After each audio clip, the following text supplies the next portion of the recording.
Hoy vamos a estar hablando de un tema muy especial y muy importante para los cristianos maduros, los cristianos fuertes, los cristianos que crecen, que avanzan y que con los que Dios cuenta para hacer su obra aquí en la tierra. ¿Está listo?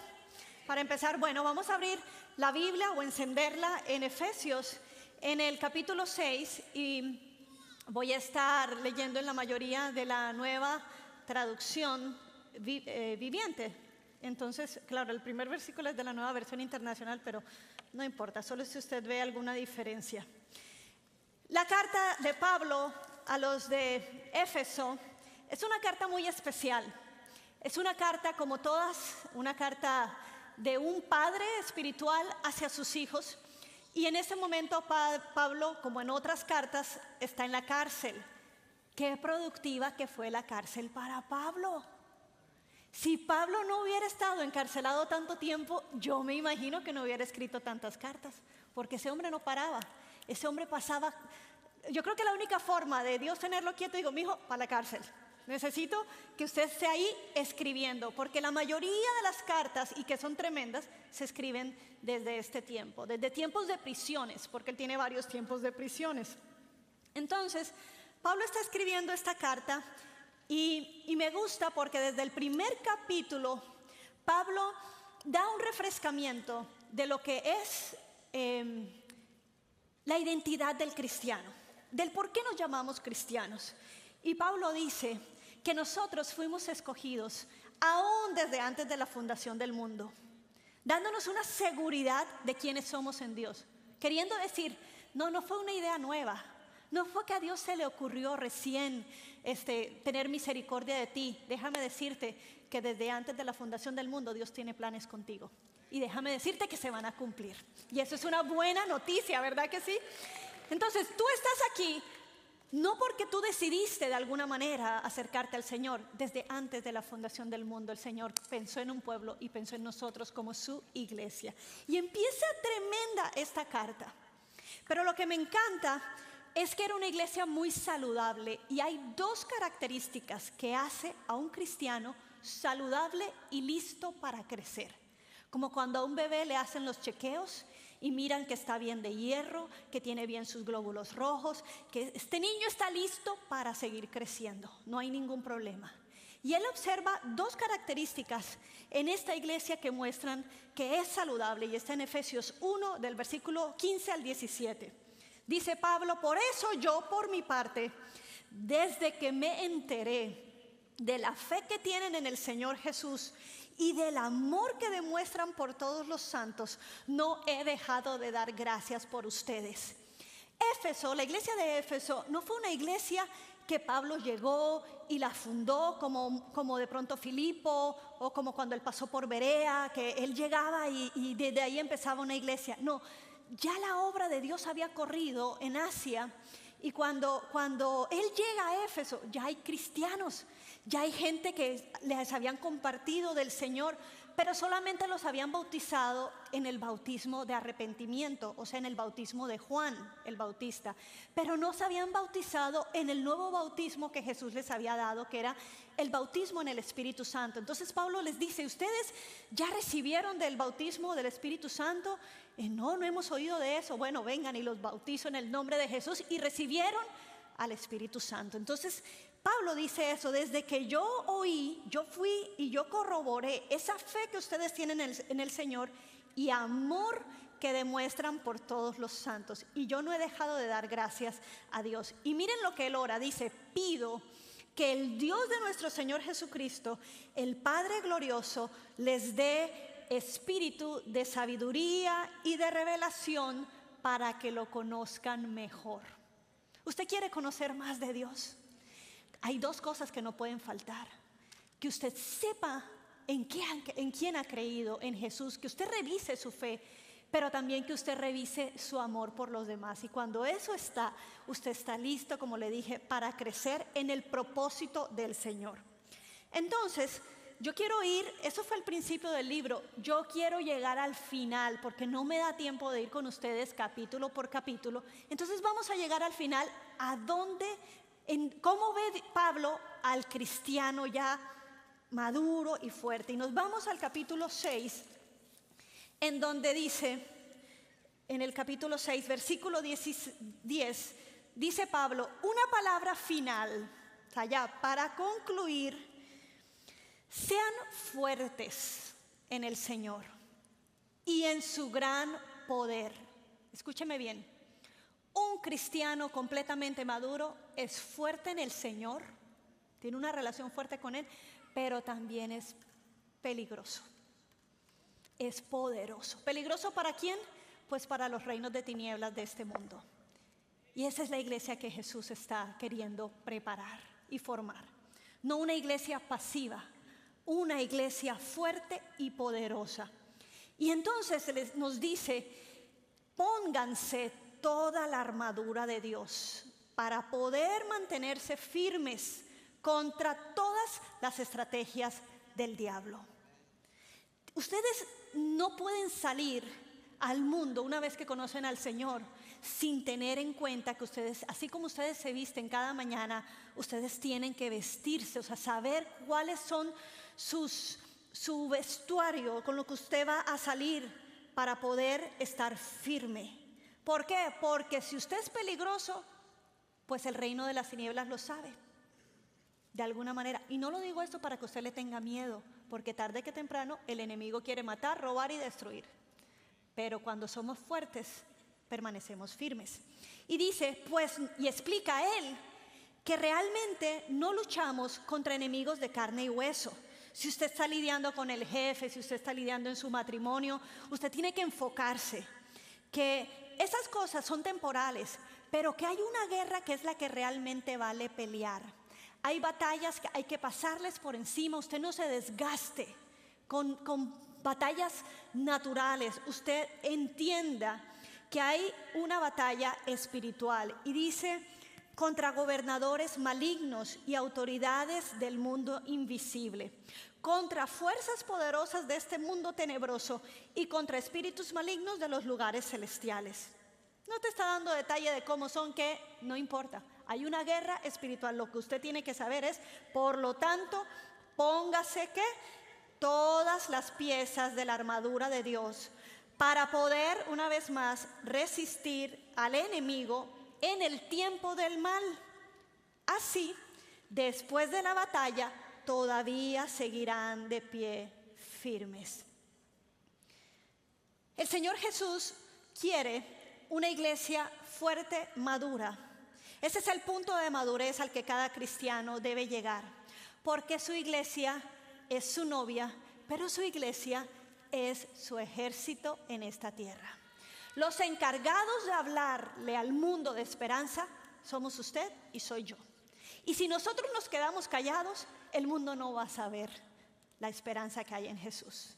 La luz en este mundo la tiene ¿quién? La iglesia. Y una luz no se esconde. La luz tiene que brillar. Así que eso de que usted mejor me quedo aquí entre cristianos, no. Aquí usted se queda para entrenarse, pero usted tiene que ser luz en lugares de oscuridad. Ese es su propósito, ese es su llamado, es el llamado de la iglesia. Usted es un soldado, usted es la iglesia militante de Jesucristo, la iglesia que tiene que hacer el trabajo ahora. Y si nosotros no lo hacemos, ¿quién lo va a hacer? Y yo no quiero que en mi generación, yo no quiero que en este tiempo se diga que no dimos al máximo porque no estábamos entrenados. Debemos entender que tenemos una batalla, pero que Dios nos ha dado las armas y Dios nos ha dado la vestimenta para vencer, estar firme y ser luz y cumplir el llamado. Amén. También tenemos que tener todo esto, como dice, para que puedan hacer frente a toda la estrategia del enemigo.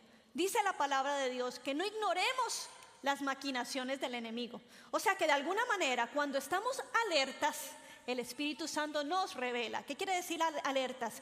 Cuando estamos en constante comunión con el Señor nos va a estar avisando. No ignores por aquí, ojo por aquí.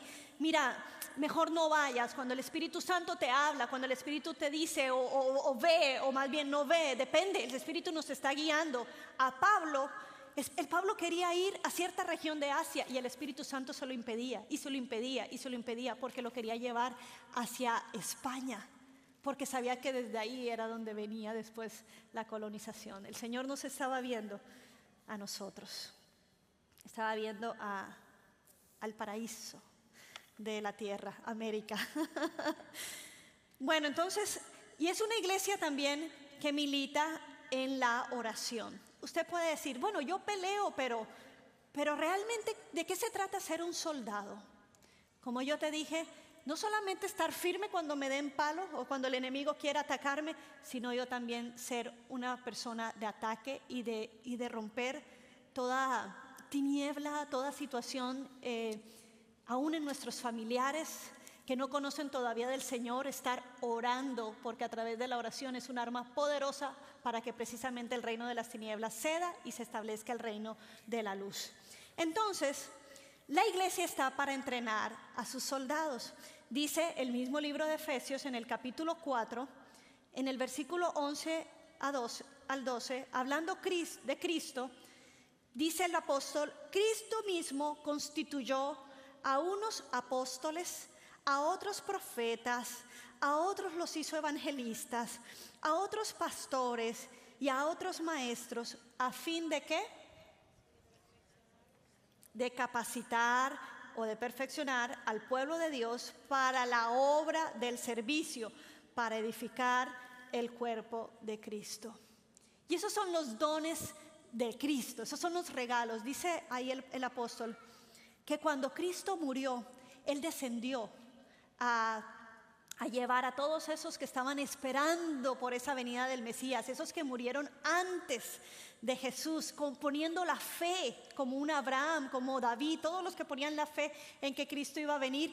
Y cuando Él vino, Él bajó y Él le quitó las llaves al reino de la muerte y le dijo, estos son míos, y se los llevó al cielo. Pero que cuando iba subiendo al cielo, Él repartió a su iglesia. Ahora les voy a dejar gente que les entrene, gente que les hable y que ustedes puedan recibir al Señor, los evangelistas, gente que pueda hablarles de parte de Dios como una manera profética, gente que hable en el momento adecuado la palabra de Dios y que llegue para ti, pastores que te cuiden, maestros que te enseñen la palabra. Todo eso lo dejó para que usted se capacite para la obra del servicio. Y sigue diciendo la palabra de Dios. Entonces, hablando de esta armadura, dice en el versículo 14, empieza a relatar de qué se trata todo este vestido del cual debemos estar nosotros ceñidos. Dice, permanezcan pues firmes, ceñidos con el cinturón de la verdad.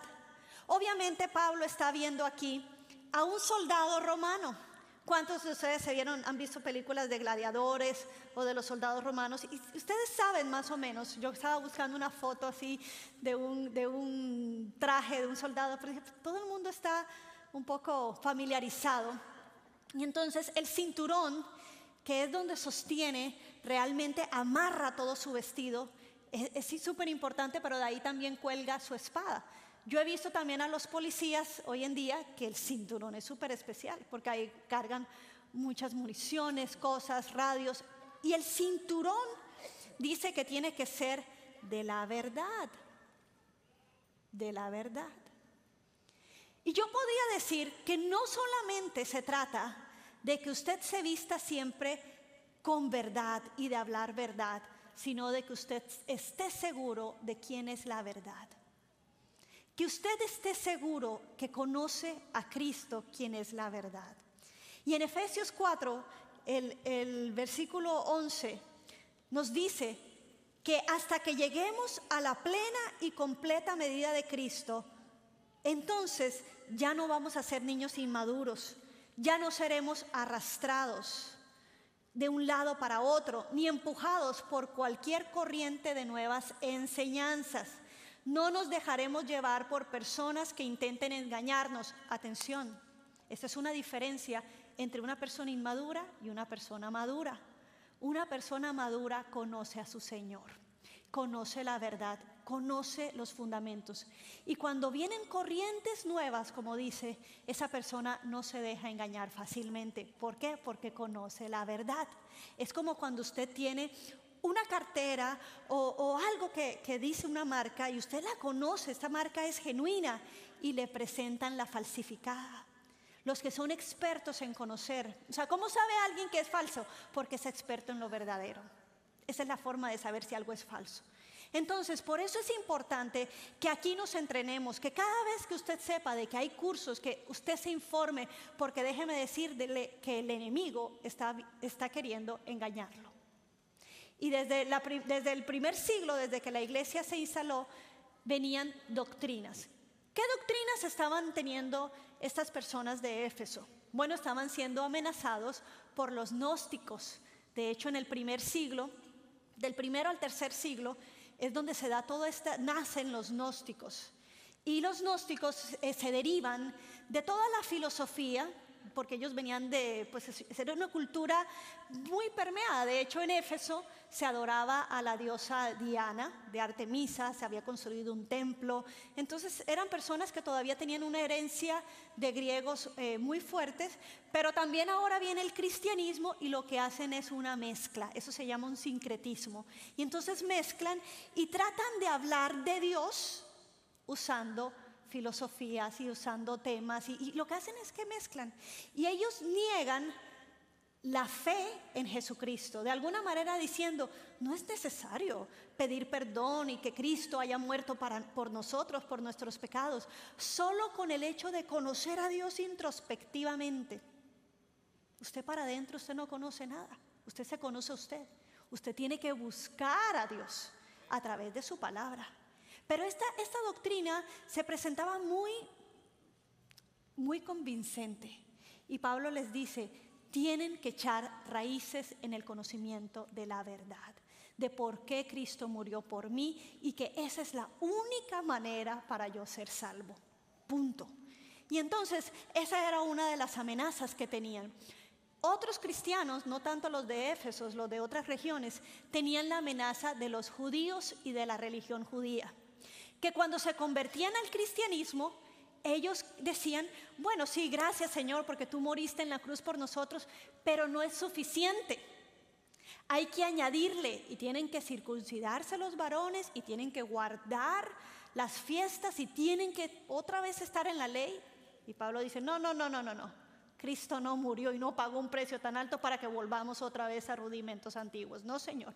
Es suficiente el sacrificio en Cristo y no hay necesidad de circuncisión, no hay necesidad de tener que guardar fiestas, no hay necesidad. Así que si alguien viene y les dice, no, es que además del sacrificio usted tiene que orarle a los ángeles. Ojo, eso no es lo que dice la palabra, tenemos que estar firmes. ¿Por qué? Porque, por ejemplo, yo estoy hablando acerca de las amenazas de en ese tiempo, pero en este tiempo tenemos cada doctrina y cada cosa que va saliendo que te dicen, la Biblia dice.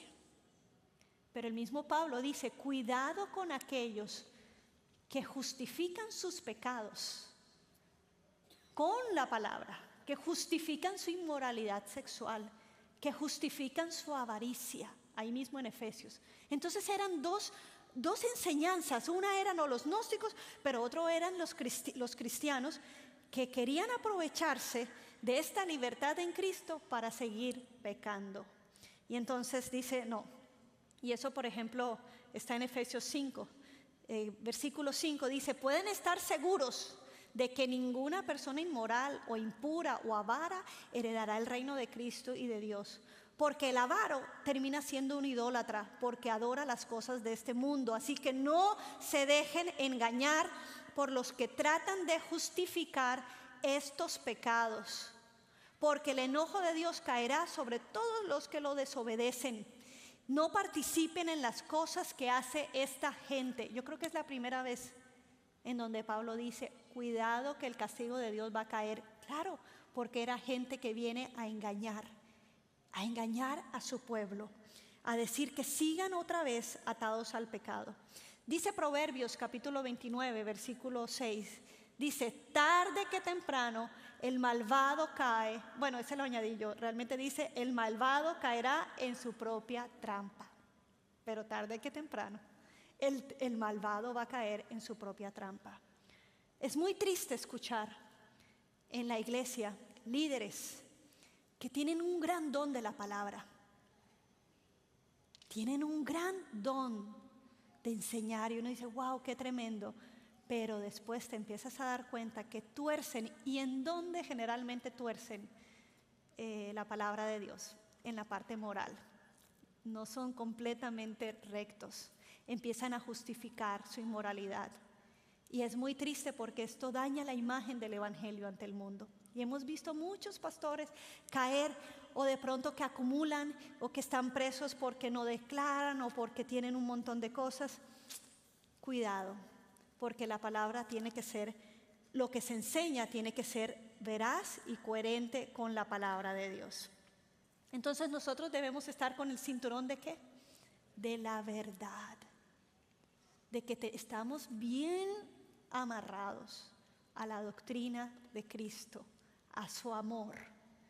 Luego, ¿qué más dice que nos tenemos que vestir? Entonces después dice, firmes con el cinturón de la verdad, vestidos con la coraza, esa coraza de metal que ellos usaban, y dice que es una coraza de justicia. ¿Cómo se representa la justicia a nivel visual? Bueno, los romanos siempre la vieron como una mujer con los ojos vendados y en su mano tiene una balanza. La justicia es precisamente una equidad, es balanza, es conformidad.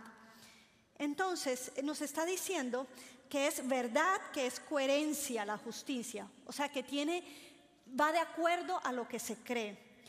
En Efesios 21 al 24 nos dice, todo lo que yo estoy leyendo es el libro de Efesios, nos dice, ya que han oído sobre Jesús y han conocido la verdad que procede de Él, desháganse de su vieja naturaleza pecaminosa y de su antigua manera de vivir. Mucho cuidado con las comas, de no leer las comas o leerlo así. No haga pausas donde no se deben hacer pausas. Deshágase de su vieja naturaleza pecaminosa y de su antigua manera de vivir, que está corrompida por la sensualidad.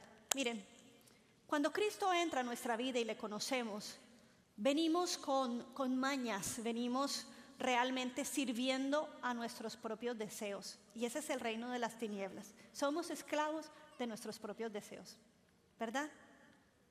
Somos esclavos, no tenemos ahí salida y libertad.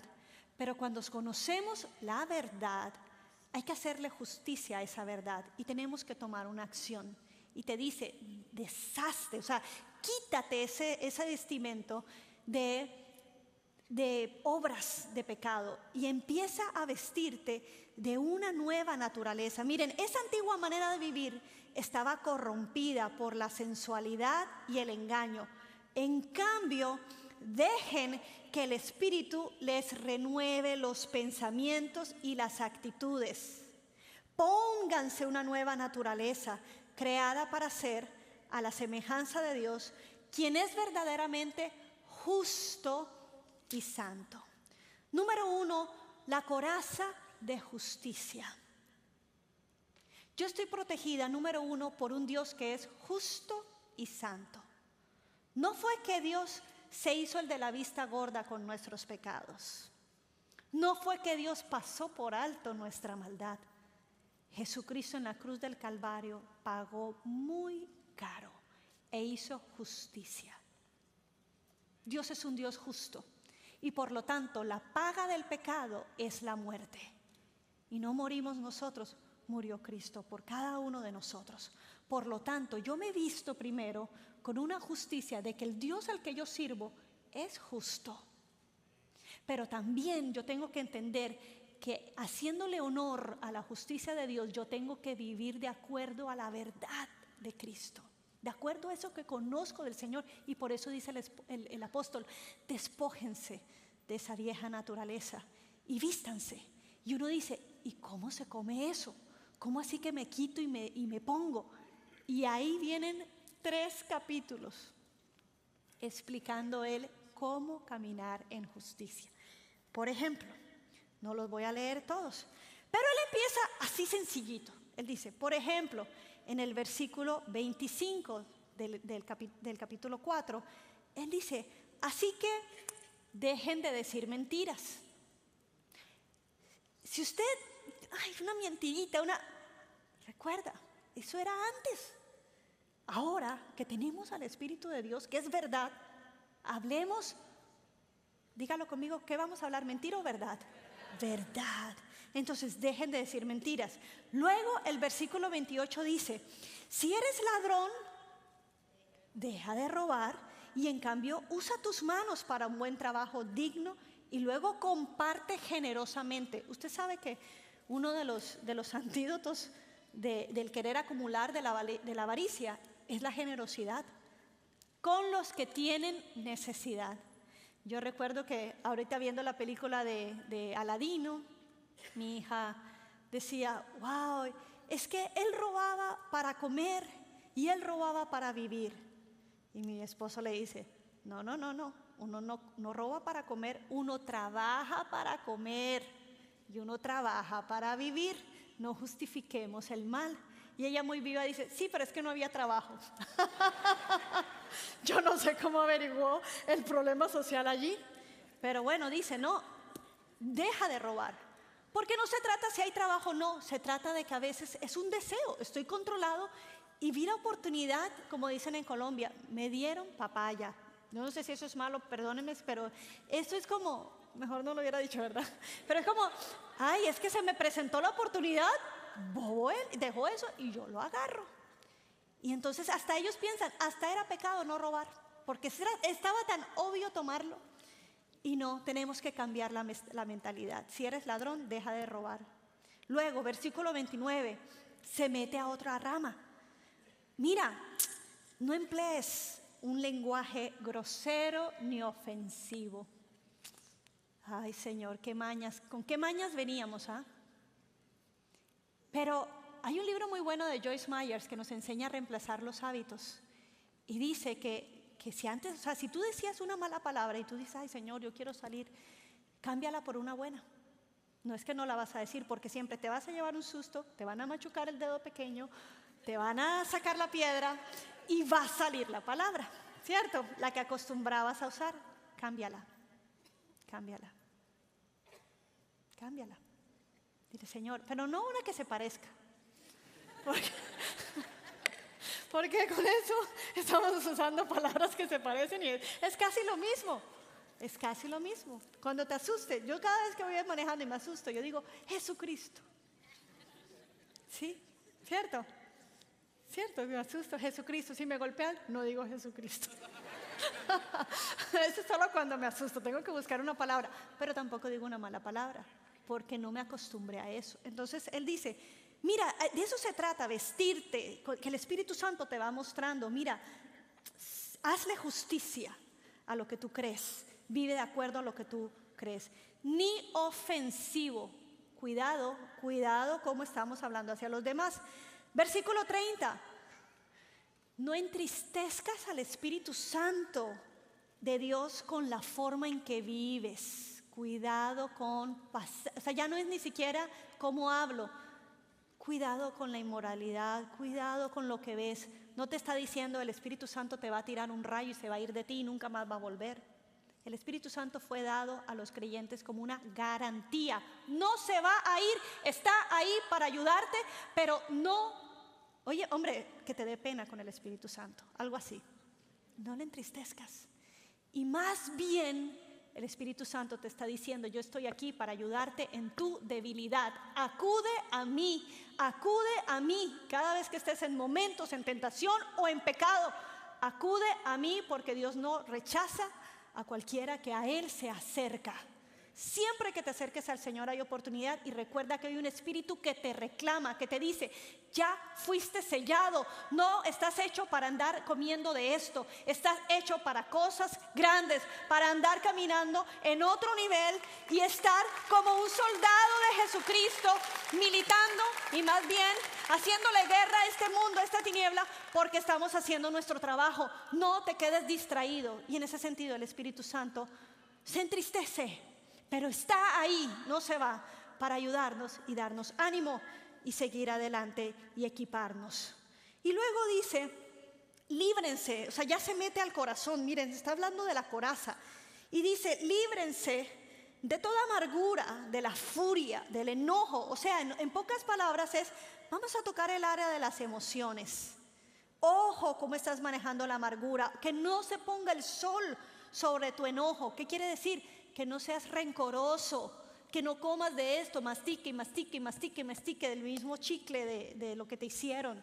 Bótalo y pide, y no pide perdón, sino suelta el enojo y reconcíliate realmente. Busca la paz con todos, sean amables unos con otros, sean de buen corazón y perdónense.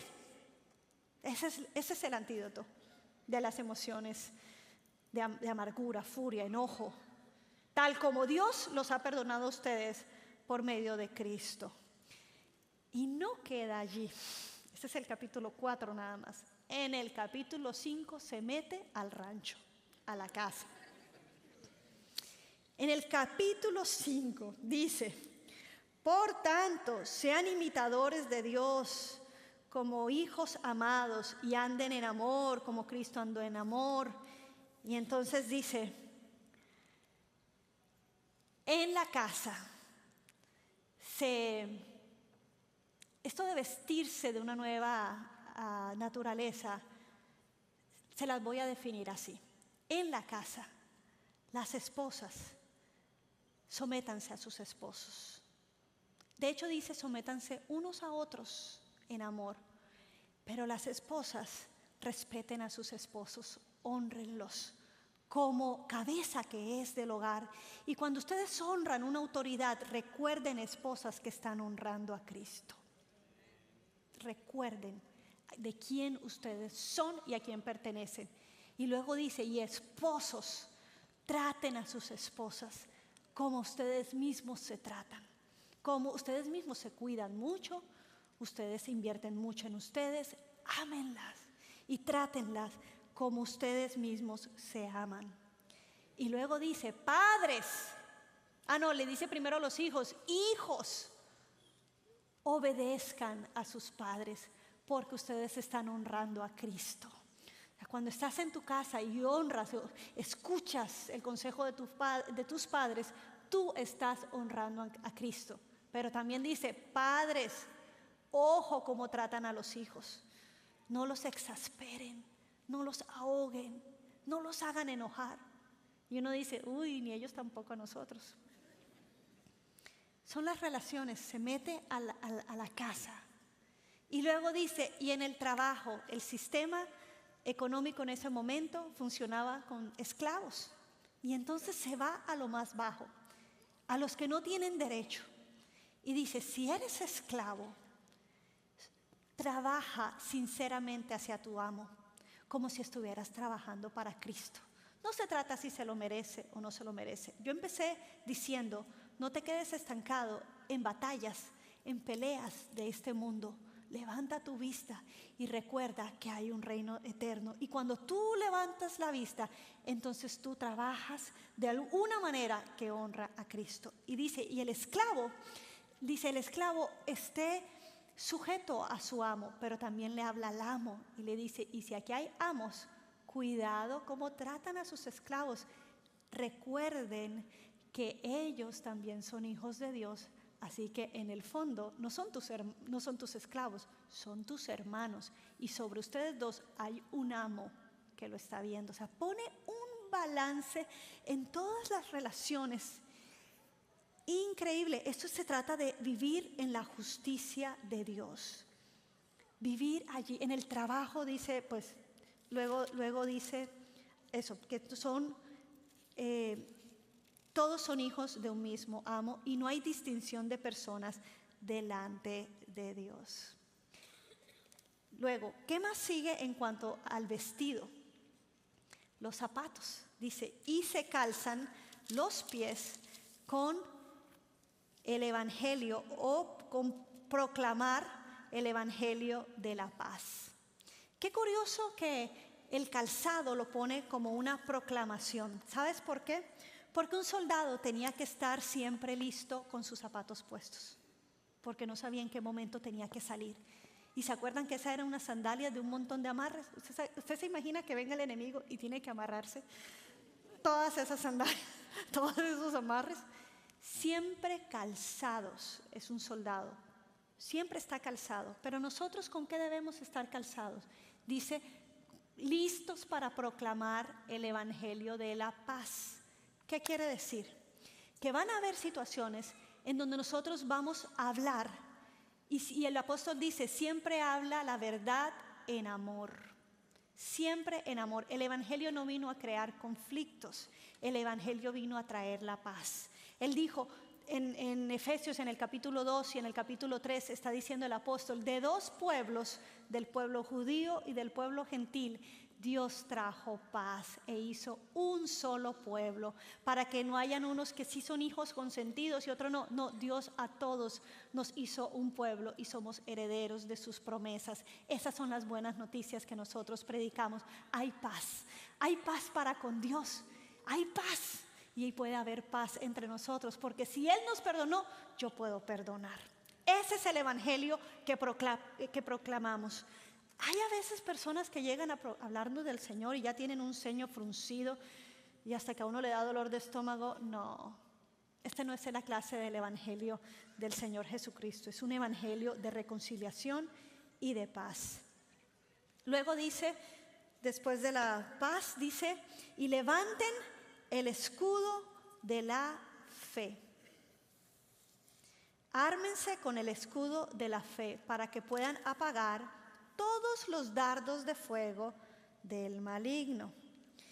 Y nosotros vemos en el capítulo 3 de Efesios, dice que para que por fe Cristo habite en sus corazones, pido que se arraiguen y queden cimentados en el amor y puedan comprender junto con todos los santos cuán ancho y largo y alto es profundo el amor de Cristo. ¿Qué quiere decir esto? Yo lo estoy leyendo y lo estoy leyendo mal, pero lo que quiere decir que nosotros tenemos que tener siempre un escudo de lo que creemos, de nuestra fe. Y nuestra fe no puede tambalearse. Nuestra fe está cimentada en cómo empezó el apóstol Pablo esta carta, en que Él nos amó desde antes de la fundación del mundo y su amor nunca, nunca, nunca va a dejar de ser para ti. Así que cada vez que los dardos del enemigo quieran venir a desanimarte, cada vez que el enemigo quiera decir, ya Dios se rinde contigo, ya tú eres caso perdido, tú tienes que recordar que el amor de Dios es ancho, grande, profundo, eterno para ti. Y cuando tú estás cimentado en el amor de Dios, tú puedes apagar. Cuando el enemigo te susurra terror en el futuro, cuando te dice, tu familia va a quedar desamparado, no va a haber nadie que cuide de ti, tú no vas a lograr hacer eso. Y quiera venir ese temor, tú tienes que recordar que hay un Dios todopoderoso que te ama. Y cuando tú estás seguro en ese amor de Dios, ¿sabes qué pasa? Ese temor, esos dardos del enemigo tienen que apagarse. Amén. Así que cada vez tienes que levantar el escudo de la fe, pero es en la fe en Jesucristo que te ama. Es la fe en el amor del Señor hacia tu vida. Eso es nuestra única defensa. Y luego dice, pónganse el yelmo, el casco de la salvación. Ese casco metálico, y me llama la atención que es de la salvación. Efesios 2 dice, Dios los salvó por su gracia cuando ustedes creyeron. Ojo, en la mente, en lo que crees. Cuando tú creíste, Dios te salvó por su pura gracia. Y ustedes no tienen ningún mérito en eso. Es un regalo de Dios. La salvación no es un premio por las cosas buenas que hayamos hecho. Así que ninguno de nosotros puede jactarse de ser salvos. ¿En qué estás creyendo? ¿Qué es lo que tú estás pensando? Y cuando estás seguro que hay un Dios que te salvó, que hay un Dios que ya lo hizo, tú puedes descansar en eso. Y recuerda que cuando tú tienes los pensamientos bien ubicados, tus emociones van a estar bien tranquilas. El Señor dice, en la palabra se dice que Dios guardará nuestro corazón cuando nosotros mantenemos nuestros pensamientos en Él. Entonces, cuando nuestros pensamientos están ubicados en lo que es, nuestro corazón va a estar saludable. Por eso es importante que nosotros entendamos que ya tenemos la victoria, que ya Cristo pagó el precio y somos herederos de victoria, como hemos estado cantando, porque Él ya venció. Por lo tanto, yo voy a recibir esa salvación, y esa es una de mis, con lo que yo me debo vestir siempre. Y por último dice: y tomen la espada del Espíritu, que es la palabra de Dios. Pero miren lo que añade: no es solamente para estar peleando contra el enemigo. Usted apaga los dardos de fuego con el escudo de la fe, pero usted con la palabra, usted es peligroso, porque dice: oren en el Espíritu, o sea, con la palabra de Dios. Oren guiados por el Espíritu en todo momento, con peticiones y con ruegos. A veces el reino de los cielos no avanza porque no estamos pidiendo que se haga tu voluntad. Y Dios necesita una iglesia madura que sepa cuál es su papel aquí en la tierra. Porque sigue diciendo: manténganse alerta y perseveren en la oración por todos los santos. Hay santos de Dios que están pasando necesidad y están necesitando un pueblo que se levante en intercesión, porque esa es la espada del Espíritu, que el Espíritu va a ir y va a atender y va a deshacer las obras del enemigo para que el reino de Dios avance. Te están necesitando en oración.